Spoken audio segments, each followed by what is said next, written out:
Siapa Prabowo Subianto, politisi darah biru dengan masa lalu kelam yang bahkan memimpin Indonesia? Setelah 2 kali mencoba dan gagal, Prabowo Subianto akhirnya berhasil menduduki kursi pemerintahan tertinggi di Indonesia. Mantan Letnan Jenderal ini diketahui memperoleh tuduhan pelanggaran hak asasi manusia HAMN kejahatan perang pada masa kelam di bawah rezim Soeharto. Tapi pada Rabu 14 Februari 2024, dia memenangi pemilihan presiden, mengalahkan 2 pesaingnya, Anies Baswedan dan Ganjar Pranowo merujuk pada hasil hitung cepat sementara lembaga-lembaga survei. Dalam Pilpres tahun 2024, tak ada lagi sosok Prabowo Subianto yang senantiasa meledak-ledak dan nasionalis yang muncul pada kampanye-kampanye sebelumnya. Kali ini, Prabowo mengganti citranya menjadi bapak-bapak menggemaskan di TikTok, mengacungkan simbol hati dengan jari-jarinya, dan memamerkan tarian gemoy yang menjadi viral. Strategi ini berhasil untuk kalangan pemilih muda generasi yang nyaris tidak mendapat informasi tentang masa lalu Indonesia. Beberapa pemilih pada hari H pemilu tahun 2024 mengatakan kepada BBC bahwa mereka ingin orang yang kuat di kursi kepresidenan, seseorang yang bisa melanjutkan kebijakan-kebijakan Presiden Joko Widodo yang banyak diagungkan orang. Sementara itu, sebagian lainnya khawatir jika negara ini kembali dipimpin seorang jenderal militer. Prabowo juga pernah menjadi menantu Soeharto, maka Indonesia akan kembali tergelincir ke masa kelam, tumbuh dengan privilege dan masa lalu nan gelap. Prabowo, 72, punya rekam jejak HM masa lalu yang mencengangkan di mata aktivis dalam dan luar negeri. Tuduhan yang paling utama adalah bahwa Prabowo mengomandani satuan yang menculik dan menyiksa beberapa pejuang demokrasi menjelang masa akhir rezim Soeharto pada akhir tahun 1990-an. Dari 23 orang, beberapa selamat, 1 meninggal dunia, dan 13 aktivis lainnya sampai sekarang masih hilang. Dia kemudian dicopot dari militer dan mengasingkan diri ke Yordania pada tahun 2000-an. Beberapa tahun kemudian, dia kembali ke Indonesia dan membangun kekayaan di sektor kebun sawit dan pertambangan sebelum terjun ke politik. Sebagian orang mungkin menilai Prabowo merasa berhak memperoleh ruang di poros kekuasaan. Secara politis, dia berdarah biru, lahir di keluarga elite yang sudah identik dengan politik Indonesia. Ayahnya adalah ekonom terkemuka yang pernah menjadi Menteri Perdagangan dan Menteri Keuangan. Sementara kakek Prabowo mendirikan Bank BUMN pertama di Indonesia. Prabowo kecil hidup di pengasingan bersama keluarganya di Swiss dan Inggris. Ini terjadi setelah sang ayah dituduh terlibat dalam pemberontakan separatis di Sumatera.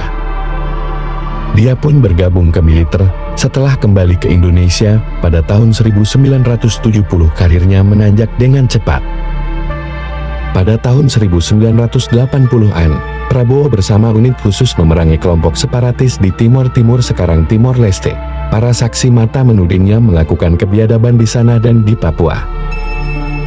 Pada tahun 1983, Prabowo masuk ke lingkaran dalam Soeharto dengan menikahi salah satu putrinya, Siti Hediati Haryadi. Pernikahan ini berlangsung selama 15 tahun lalu kandas, seiring dengan berakhirnya rezim militer Orde Baru. Prabowo kemudian memimpin sebuah satuan unit khusus yang dituduh menculik beberapa aktivis. Dia diberhentikan, tapi tidak pernah mendapat tuntutan hukum. Pada hari-hari penuh kekacauan jelang akhir kepemimpinan Soeharto, Prabowo juga dituduh memicu penjarahan di Jakarta yang membuat banyak minoritas Tionghoa menjadi korban. Namun, Prabowo senantiasa menyangkal segala tuduhan ini. Setelah kejatuhan Soeharto, Prabowo pergi ke Yordania dan menghindar dari sorotan ketika Indonesia memasuki era demokrasi pada milenium baru. Mantan petinggi militer ini pun dilarang masuk ke wilayah X dan Australia karena masuk daftar hitam akibat rekam jejak HRM-nya. Pencekalan ini baru dihapus beberapa tahun belakangan. Prabowo kembali ke Indonesia sebelum pemilu tahun 2009 berlangsung. Dia mendirikan partainya sendiri, Partai Gerindra, dan berkelindan dengan koalisi-koalisi untuk memulai karir politiknya. Pada pemilu tahun 2014 dan tahun 2019, Prabowo bersaing dengan rivalnya saat itu, Jokowi. dalam pemilihan presiden yang berlangsung ketat, dia kalah pada 2 kesempatan. Namun, setelah kericuhan dari para pendukungnya yang memprotes kekalahan Prabowo pada tahun 2019, 10 orang meninggal pada peristiwa ini, Jokowi membuat kesepakatan dengan Prabowo. Prabowo pun masuk ke pemerintahan Jokowi dan menjadi Menteri Pertahanan. Dia pun bebas untuk bepergian dari Paris ke Washington ke Beijing sebagai pejabat tinggi negara. Sanksi-sanksi dari Barat lenyap, sudah. Penunjukan Prabowo memberikan sinyal mengkhawatirkan bahwa para pemimpin kita telah melupakan hari-hari kegelapan dan pelanggaran-pelanggaran terburuk yang dilakukan pada masa Soeharto, ujar Direktur Amnesty International Usman Hamid kala itu. Ketika Prabowo memimpin unit-unit khusus, aktivis-aktivis hilang dan terdapat berbagai tuduhan penyiksaan dan perlakuan buruk. Prabowo sudah beberapa kali ditekan untuk menanggapi masa lalunya yang kelam. Dia menyangkal sebagian besar tuduhan, dan ketika dia mengakui sebuah kejahatan seperti penculikan, misalnya dia kembali ke alasan klasik prajurit, dia hanya menjalankan perintah. Dalam salah satu debat Kapres pemilu tahun 2014, Prabowo mengatakan dia menjalankan perintah atasannya. Upaya Prabowo mengubah citra untuk pemilu tahun 2024 adalah salah satu strateginya yang sukses. Akan tetapi strategi yang paling krusial adalah dukungan dari mantan rivalnya, Jokowi. Ketika Gibran Rakabuming Raka putra sulung Jokowi menjadi cawapres yang digandeng Prabowo. Mahkamah Konstitusi mengubah persyaratan umur yang memungkinkan Gibran Rakabuming Raka 36 tahun menjadi cawapres. Sebelumnya, hanya mereka dengan umur 40 tahun ke atas yang boleh mencalonkan diri. Saudara ipar Prabowo, Anwar Usman, adalah Ketua Mahkamah Konstitusi saat keputusan diambil.